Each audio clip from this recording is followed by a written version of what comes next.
Good morning. This is the view. What a view to start the morning.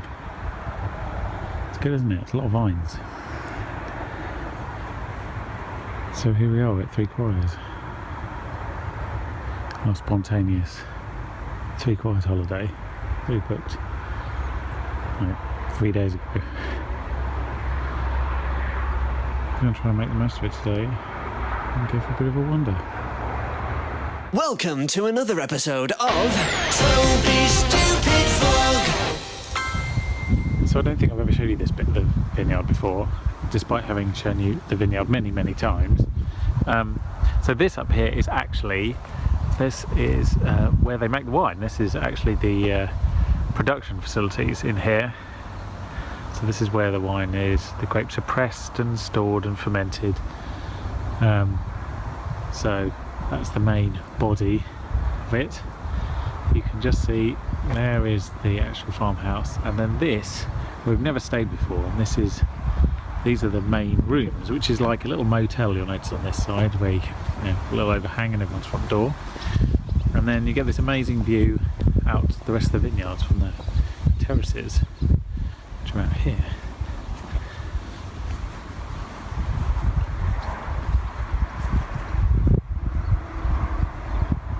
Quite impressive, isn't it? That's the path that takes you down to the lodges when you're staying there.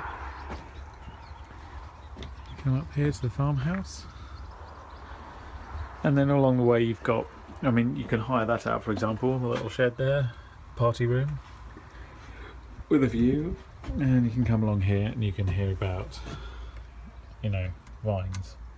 The vineyard year. Everybody's getting ready for the vineyard tour, which we've done a couple of times. So we're going for a walk. The sun is out in part, and the only problem is having a really spontaneous break like this one is I've forgotten everything, in so much as my walking shoes that I took out and put by the front door, I left by the front door. All the Ordnance Survey maps I downloaded onto my Nexus. I then updated my Nexus and it got rid of all the maps, and of course we're in the middle of nowhere here, so the internet is not very forthcoming, but it is a lovely day and it is a lovely part of the world. So despite having the wrong shoes and no maps, we're going to make this work.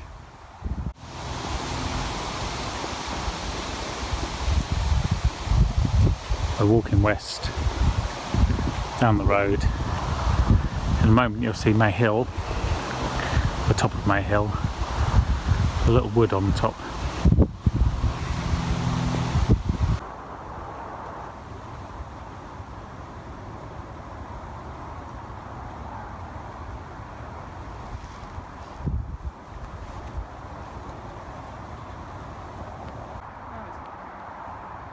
So this is where we turn off. That is Daffodil Way, which sounds promising, except that it's August, so there won't be any daffodils.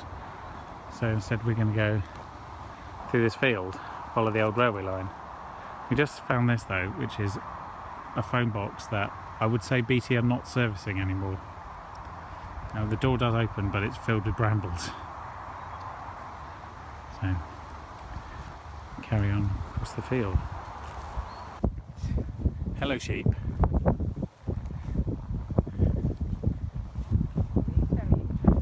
Come and say hello. I've never petted a sheep.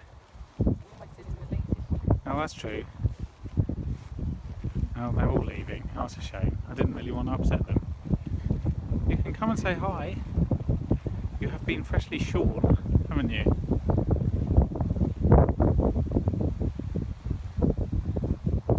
That's the way we're going.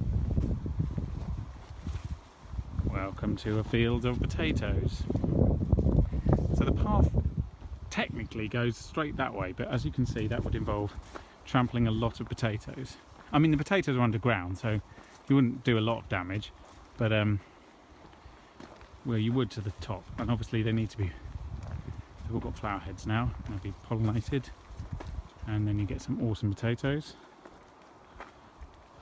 So we've done now on Three Quarries walks, we've walked through a field of apples, grapes obviously, corn, potatoes. I think we did pears. We feel plums. Yeah, so we're ticking them off one at a time. We haven't yet done carrots or onions, I don't think. We want like cover all major vegetables. Field update. Some of these are tomatoes, so we can tick tomatoes and potatoes off the list now. So if we're keeping score, basically, oh, there's a potato. We've got most common veg, but I'm going to keep hunting. Just come through a nice field here. There's a very nice cottage there. They say there's a bull in this field, although I can't see him unless he's hiding amongst the cows. And then this is an amazing house. You probably can't see it even if I zoom. It's a brand new place. It's got a nice double garage and a balcony that's hidden behind the tree. And the view that they get is out across the hills here towards Mayhill. It's beautiful. Yeah, there's the fancy house. You can see the awesome balcony. You can also see how huge it is. Now, yes, it's not very traditional. It is brand new and it's beautifully finished. And as I said, the view is amazing. Anyway, we didn't find a bull in the field, luckily. So we're continuing towards OXENHALL, which is, if you know this part of the world, there used to be, as well as a disused railway line that we've walked past. There's no track anymore. There used to be a canal here, and there's a local canal trust that's renewing bits of it, as there are in lots of parts of the UK actually. This is where we're going. Into another field. Field number lots, I would say. Which way is that arrow pointing? Like straight across? Okay. Good to know. I think this must be the road beyond that hedge. Here we are walking down a lane. This is the very definition of a lane, I think. It's definitely single carriageway in one direction. It's obviously more animals go down here than vehicles. And the hedges are very, very tall. We are heading still to OXENHALL. OXENHALL? No. That's, no, where do I mean? Something weird. No, OXENHALL is in the Lake District, isn't it? OXENHALL. It's a hall full of oxes. One another lane, only this one feels even narrower and even steeper. Or maybe, do you have hay fever maybe? Yeah, strange sheep noises. So this was an orchard, but obviously they put sheep in it, so we've had to protect the trees. Otherwise the sheep will just eat everything. It's a lot of sheep. So we made it, we came up the road here and we went into the first garden centre, which is Rose's Country Fair. We've had a snack and now we're continuing our garden centre tour of Gloucestershire by going 100 metres up the road to the next garden centre. Just walking back to the vineyard now. And gone to 2 garden centres. We've only bought 1 owl though, so it's not terrible. It's pretty successful trip all in all. Just a single solitary owl. This is where they plant the young vines. This is the sort of vine nursery up this end. That's why all these ones here are very small. And then the older ones are the ones you can see in further distance and towards where our rooms are up there. So, joy of joys, my iPhone has failed again to record the audio properly on this section. So we came back and I walked over to the other side of the vineyard and went having a look for some various wildlife and different fruit trees that grow down here. There's usually loads of rabbits and whatnot, and also this is the part run by the lodges, which has some of the different grapes. At this point, I think I was going on about the fact that if you haven't tried English wine, you're really missing out. And what you should do is go into your local supermarket and have a look for some, because there is loads of amazing, good English wine, especially sparkling wine. There's so much choice of English sparkling wine, and it's some of the best in the world. So don't just sit there. go shopping, go buy some English wine and try it, and you'll be very surprised as to how good it's got now. There's also a lot of choice of white wines as well, and even a couple of rosés. So knock yourself out. Go and find some. Support your local vineyard. That's really the message I think I'm trying to get across. At this point, I realised that I was actually half an hour from my room, and we're supposed to be going out for dinner tonight. But luckily, I know a shortcut back, and it involves sort of walking through this hedge and then going in a perfectly straight line across the vineyard, and then unceremoniously cutting across the local farmer's field, which is here. This isn't technically a pathway. There is a path in this field. It just doesn't really go in this direction. So I'm taking a bit of a liberty, to be honest. But there was literally nothing in this field. And as nobody saw me, I figured, sod it. That's where the actual path goes, over there. But if you see here, come around the corner, and those are the rooms just there. So rather than going half an hour back around the vineyard, this is... Oh, there's a rabbit. This is the 10-minute version back. It's an amazing view from this field, and I've never seen it before, actually, so it was worth it just for that. Here we are at the Roadmaker Inn, where we're going to have a curry. That's the long and the short of it. We've pre-booked. It's quite busy, but when I sent them a booking thing, I said, can we have a booking for the 13th? And they said, of August? And I was like, yeah, Saturday the 13th of August. When do you think the next Saturday the 13th is? It's not this year.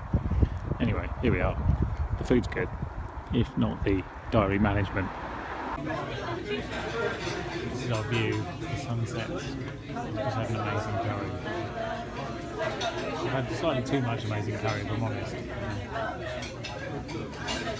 that was our pink sky.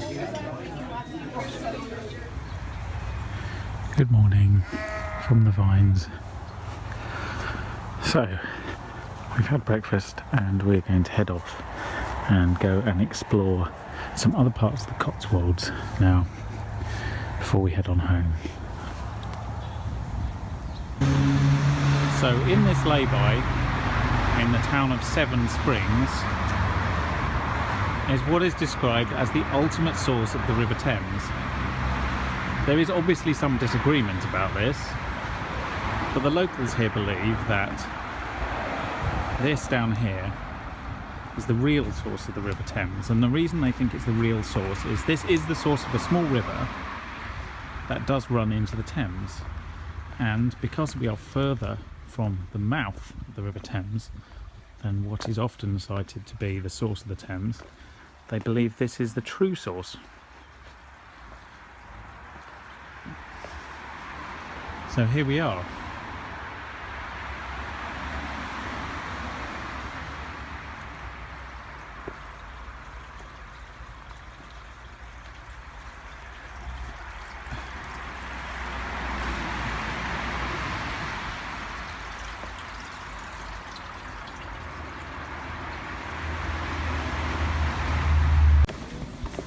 We're in Upper Slaughter, one of the two slaughters, the smaller one. It's very pretty, as you might imagine.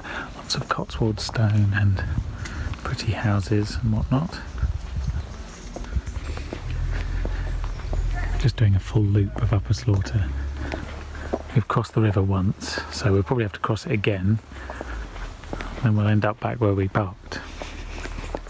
It's very peaceful. It almost feels like nobody actually lives here and it's just a bit of a set. Because all the people wandering around are all tourists taking pictures of everyone's houses. This is how you cross the river in these parts. In your massive Land Rover.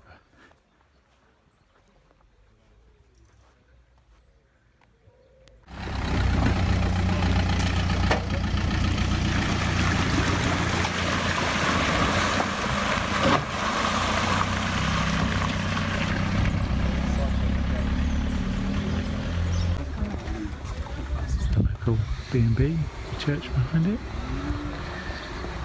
Some cute little cottages. And this is where we're parked. are walking into lower slaughter, the second slaughter of the two slaughters.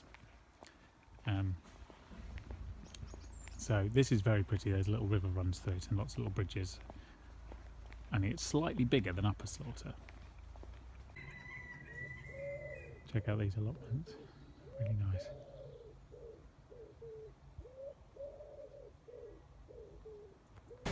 Here we are coming into other bits of lower. Sorry, which slaughter are we in? Lower slaughter, yes. I think we might have found a cafe or craft fair at the very least.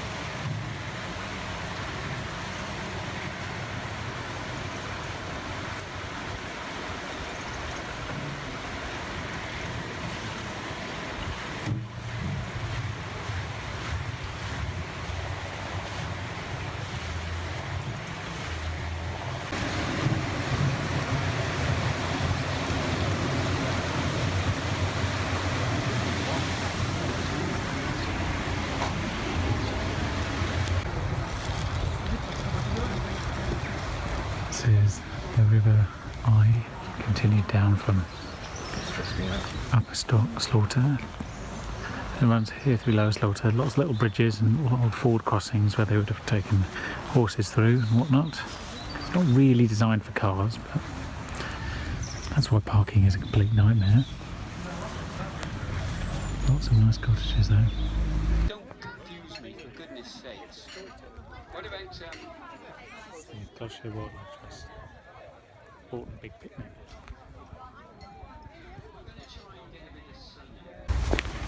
So this is BOURTON on the water. We just popped into their village fair, county wildlife trust thing. Walking back past the allotments. We're going to actually go and see the town properly now, but it's a big picnic, so we were, we had to go and explore. Can you see the problem here?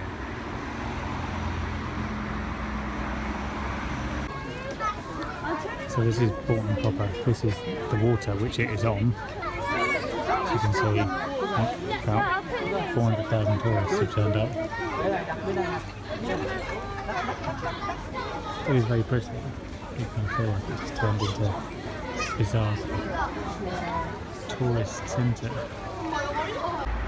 Right, there we go. We've done enough Cotswoldy villages for the time being.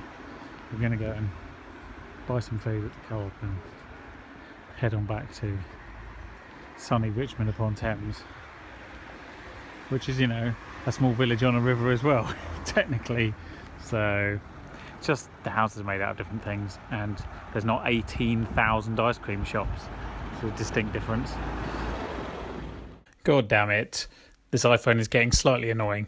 Anyway, this is my current favourite service station. This is Beaconsfield Services, just off the M40, because I haven't been to the M5 Gloucestershire services yet, which is apparently the best. So I'm back in London. It was a very nice weekend indeed. The weather's even better now we're back, but obviously, no vineyards, no countryside, etc. So, because I only had a half day today in Camden, I'm going to go into Kew Gardens and I'm going to play catch up on the vlogs because it's desperately overdue. I very much doubt whether your office looks as good as my office. This is my office. I mean, yeah, there's sounds of kids messing around and what have you, but the weather's exceptional and the views are unbeatable, so I'll take it. How much does my office cost, you ask? Oh, well, that's interesting. It costs me £65 a year. How much does your office cost? That was my desk for the afternoon. And now I'm just going to do a little loop and head back and make some soup. I've got a little problem with one of the videos, a bit of a sound issue, which I don't think I can correct because I think it's my phone overheating and going loopy when I was recording. So I don't think there's a solution to that, I'm afraid, so I'm going to have to do my own voiceover. Never mind, eh? Life goes on. Tomorrow I've got to be in Camden quite early.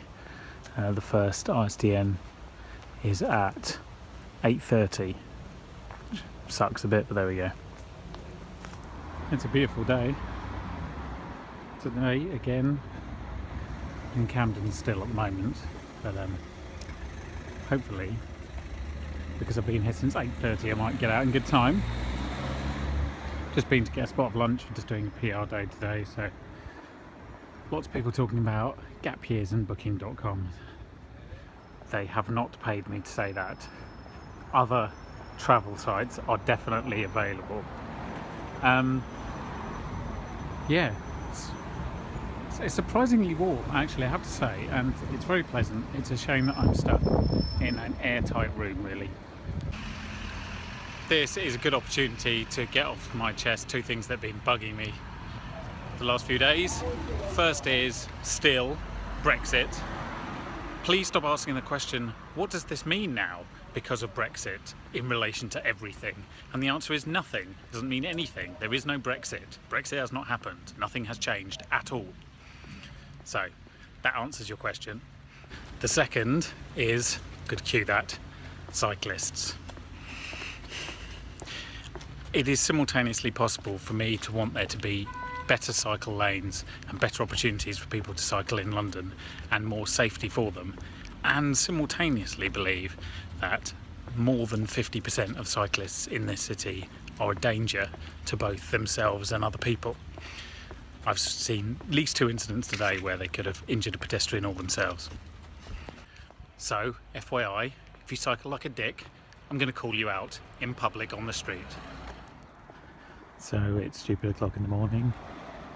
The sun's come up, but to put it in perspective, my phone, iPhone, which has night shift, which is the thing that changes the colour of the screen, depending on whether it's day or night, is still in orange, which is really annoying. So my phone thinks it's night time, my body thinks it's night time. In fact, every sensible person in the world thinks that it's not morning yet, except for the people who booked this morning's PR session, which is where I'm going. Hello there. I didn't film anything in work today because I forgot my phone. I left it in the office when I went out for a walk, which is a bit dumb, especially if you do this every week for 6 years. Anyway, I thought I'd make some comment on the Olympics because I can't believe I've let it pass me by. To be honest, as with the last Olympics, I was not at all excited about them. In fact, I was very annoyed that they were even existing until they started, at which point I thought they were amazing. That said, we got off to a very slow start as a nation, I was not convinced that we were going to hit our target of Beijing medals. In fact, I was absolutely convinced we wouldn't. And I sent a tweet to that effect, which I'm now very happy to be categorically wrong. Not only have we got more medals than we did in Beijing in 2008, but we've got more gold medals than we did in Beijing in 2008. So, I'm wrong. The reason that they set that target and not London 2012 is because they feel that it'd be very hard to perform as well as you do at a home Olympics. The following one, and I think that's fair, although a little confusing. And Olympic smileys will return when the Olympics wraps up at the weekend, and they don't take into account the fact that London 2012 was home Olympics. So GB will almost certainly have a sad face because there's no way they'll get 65 medals, right? The only other thing to mention is I watched the cycling yesterday where Laura Trott won her 4th gold and Jason Kenny won his 6th. They are the most amazing Olympians, full stop. I know that 2012, the sort of poster boys and girls were sort of Jess Ennis, Mo Farah, and Chris Hoy to a certain extent. But I think those two are the absolute, they are the shit. The reason is, firstly, that they're actually relatively young and have more medals in them yet. But also, the way they compete is with such... so contrasting their styles. She was so astoundingly passionate for it, and so incredibly talented at such a young age. And he is so stoic and unmoved almost until he wins a gold medal, and then there's a little glimmer of a smile. I think they're fantastic. They are my favourite Olympians by a wide margin. Hi there, it is a Thursday and I'm not at work, which is very enjoyable after 2 early starts in a row. I'm not really a morning person, as you probably gathered. So I'm going to go into the gardens and play vlog catch up a bit more, because whilst I've done the Swiss ones, I haven't done last week's yet. So I want to be back up to date rather than hanging around my neck like how many vlogs behind I am. Plus it's a lovely day, and it's the first lovely day that I've got to myself, so I'm hoping to enjoy it. Kind of forget that it's school holidays. It's pretty manic. The lawn looks good, doesn't it? As do the flowers. Hadn't been down to see the cottage, so I thought I'd swing by before we head up the other end of the gardens.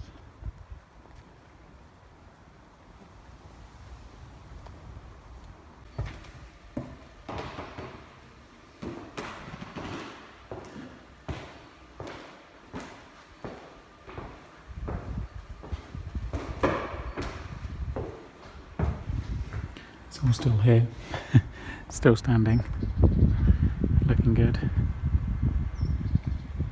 and getting ever closer. So, wedding update time. We have sorted out the entertainment, so that's good. I am very close to having sorted out the red wine. I think I've settled on one, and I think we're going to have a few bottles of rosé as well. I wanted all the wine to be tied in something that was sort of personally connected to us. I'm not sure the red wine necessarily will be. That's simply to do with trying to find a wine that people will actually like. Because there's no point buying loads of bottles and saying, oh, there's a good story behind this, and therefore going. The rosé and the white and the sparkling certainly will have a good story. So, and they taste good, so that's fine. And that's, you know, there'll be a bit of red, which is excellent, but it'll be from Argentina, which I have no connection with whatsoever. So, next things on our list are transport, which is an ongoing conversation, not yet resolved, and then we need to start looking at stationery in terms of invites, formal invites, and place names, place thingies on the table. I'm down with this, and table plans and those kind of things. So that's all coming up imminently. Then we need to think about things like favours, which we think we've had some good ideas with, and then what else? Oh yeah, contract needs signing for video, but it's coming along. We need to pick up the pace a bit now, probably. It's the first time that's actually been true. We have had a look at quite a few different types of rings. I'm probably being more difficult than Crystal on this one, because I haven't seen something that grabs me. I mean, you know, it's a band. Maybe it's not going to grab me. I don't know what I'm looking for. That's maybe the problem. But yes, we probably need to settle on those sometime this autumn, and I need to start actually probably trying on suits and that kind of thing, because I need something to wear. That's, you know, traditional. Come to check on the progress of the woodland house. I mean, this couldn't look more sort of fairy tale Hobbit-like if it wanted to. But it's coming along, isn't it? Last time we were here, it was just a hole in the ground and some water and a bit of cement. Toad Hall's looking pretty swanky. They've got theatre on queue at the moment, so they're doing both The Wind in the Willows, which is partly here and partly down by the lake, and they're also doing Something with Fairies, which I don't really understand, but there we go. So those are they're ticketed, so you can buy tickets, and it's for parents to come with children and whatnot. That's quite good. And they've also got Right On Queue, which is a literary festival. They obviously had Cue the Music. I think Cue the Movies is in September. I mean, it's full on, frankly, the amount of activities they've got going on here. We go to very few of them, to be honest.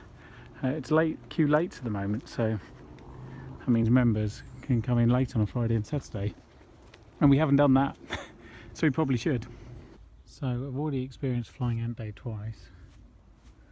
Once a while back here in Kew, and then in Switzerland a couple of weeks ago, and now it looks like there's another one going on.